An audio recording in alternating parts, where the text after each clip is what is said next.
تخم تا د کله نه انټروډوس کړی دی، د دې خاصیت چې کوم دی نو هغه څه دی؟ او څوک یعنی دغه کوي نو راشي دي او غنم دی وګوري چې څه قسم دي او څنګه ډوډۍ داسې ده لکه پین وړه. السلام علیکم ورحمت الله وبرکاتہ. قدرمن کتونکو، زه محمد اسرار دا وخت د کوز در تحصیل دینزي سانام محله شیراطرب کې ولاړ یم. چېرته چې تاسو ته پته ده چې دنیا چې کومه ده دا د نوي ایجاداتو او د دغه نوم دی.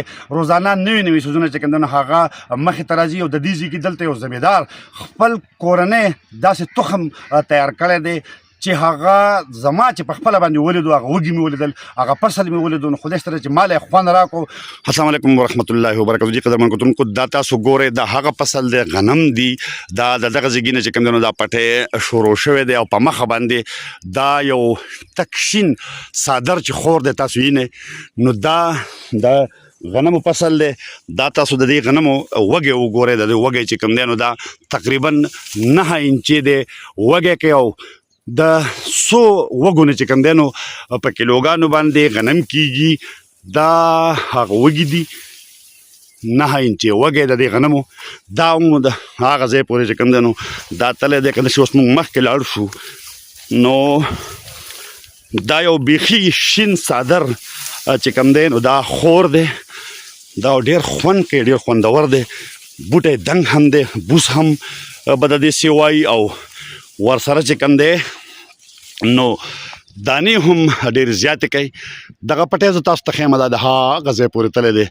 یو دا ځای هم ډېر زیات ښایسته دی. په خپل ځای باندې که تاسو وګورئ نو مخامخ ډېر زیات شینکی دی او ډېر زیات خوند کوي.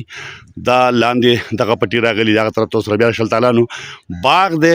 دا د دې ځای یو مقامي زمیندار چې کوم دی نو هغه خپل کړی دی. دا تخم خپل یو تخم کریټ کړی دی. دا هم تاسو وګورئ په دې ځای کې دا یو بل د دغه تخم پټی دی چې یو دانې چې کوم دی تقریبا 16 پورې وږي چې کوم دی نو دا کړي دي، او دغه وږي 9 انچې اوږدوالی لري. ډېر زبردست. او دغه شانته بیا یو بل بوټی چې دغه هم تقریبا یوې دانې 18 دا نور وږي نیولي دي او بوټی ښه دنګ دی. دا پټی تاسو وګورئ، دا هم د دغه تخم دی چې یو شانته دنګوالی دی، بیخي لکه چا چې کارفټ شین چې کوم دی نو خور کړی، نه دنګ او نه چیت. او دا 14 کونجکې په دې یو وږي کې دي چې یو کونجکه چې کومه ده نو هغه 2 دانې لري. د دې پټي ډېر زیات خوند دی. دا که دې طرف ته مونږ وګورو نو هم یو شین څادر په یو ناپ باندې غوړېدلی دی، او که دې طرف ته وګورو نو هم دغه سایډ ته چې کوم دی نو په یو ناپ باندې هغه څادر غوړېدلی دی. بختیار خان دا راته ووایه چې دا تخم تا د کله نه انټروډوس کړی دی، د دې خاصیت چې کوم دی نو هغه څه دی او څومره دانې کوي، 1 کیلو او څه ډوډۍ څنګه ده؟ بسم الله الرحمن الرحیم. تاسو ډېره شکریه او مننه چې تاسو زما د فصل تماشې له راغلی او چا خبر کړي وی، نو زه ستاسو احسان منم. نو دا تخم چې کوم دی نو زه ساینسدان نه یم چې ما ایجاد کړی دی، خو دا زما ګاونډي زرعي دواین خرڅۍ په هسبند کې دکان دی.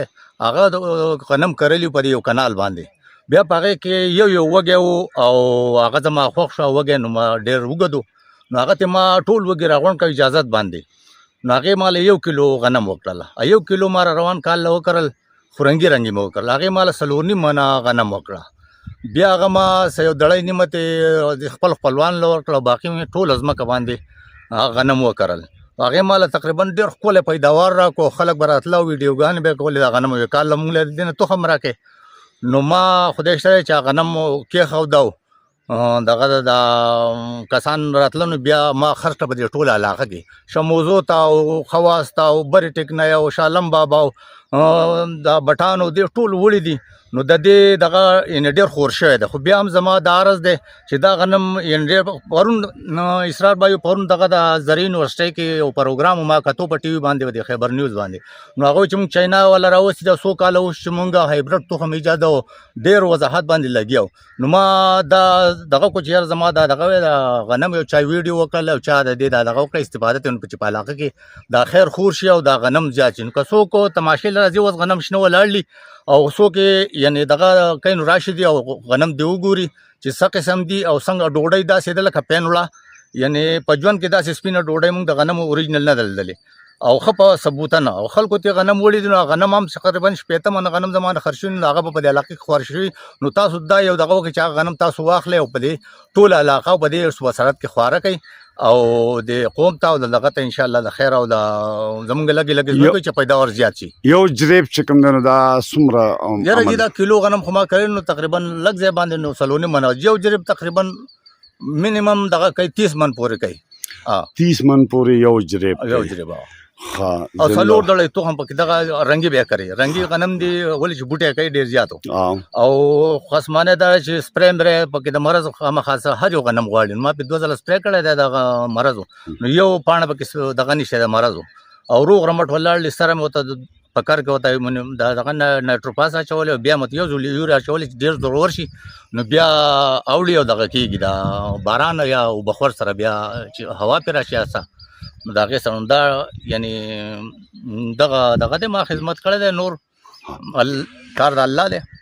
ډیره مننه د شیر اطرف بختیار خان چې کوم ښایسته غنم دلته کړي دي. نو زه خو د وس نه ورته خپل ځان دپاره آډر ورکوم چې یاره زمونږ هم لږ پټی دی او زه به چې کوم دی نو انشاءالله را روان تخم چې کوم دی نو هغه به د بختیار خان نه وړم او دغه شانته د ده د کاوش حوصلې محنت او خوارۍ ته چې کوم دی نو مونږ سلام کو.